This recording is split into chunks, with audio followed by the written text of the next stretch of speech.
हामीले सिस्नु खानेछु सिस्नु बनाउने छु सिस्नु बनाएर खानेछु र बनाइरहेको छु र टिपी राख्नु भएको छ उहाँले सिस्नु र सिस्नु टिपेर हामीले बनाएर खानेछु रोटीसँग खानेछु है त गाइज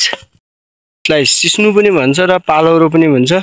यो सिस्नुको यो के भन्छ पालौरोका रुख हैन यसलाई रुख भन्छ हैन अनि हामीले चाहिँ आज सिस्नु रोटी खानेछु है गाइज हाम्रो यो सिस्नुको तयारी हुँदैछ बनाएर खाने तयारी मै छु अब बनाउँदैछु बनाएर खानेछु ल गाइज ल यसलाई भन्छ सिस्नु हैन गाइज आगे छैन पालौरो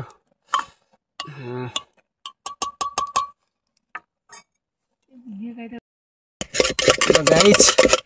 हामीले चाहिँ यो पालौरो बनाउन लागेको छु पालौरो हैन मैले पालौरो यस्तो दामी पालौरो बनाउन लागेको छु रोटीसँग खाने हो टक्क लगाएर रोटी बनाउने हो रोटीसँग खाने हो अनि बनाइन्छ खाइन्छ हैन गाइज पालौरो बनिसकेको छ अब हामीले रोटी खानेछु है गाइज पालौरो बनाउने तरिका है रोटी बनाउने तरिका ल सिकम सिस्टम तरिका सिकम है गाइज ल रोटी बनाउने तरिका यसलाई भन्छ तरिका र ट्याक्टिक्स भन्छ यसलाई ल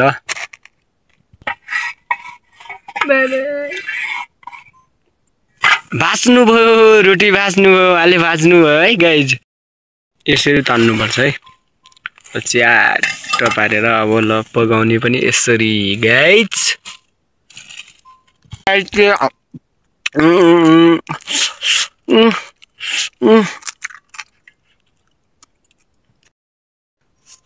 रोटी सिस्नु खाँदैछु है रोटी सिस्नु सिस्नु देख्न सक्नुहुन्छ मैले खाँदैछु है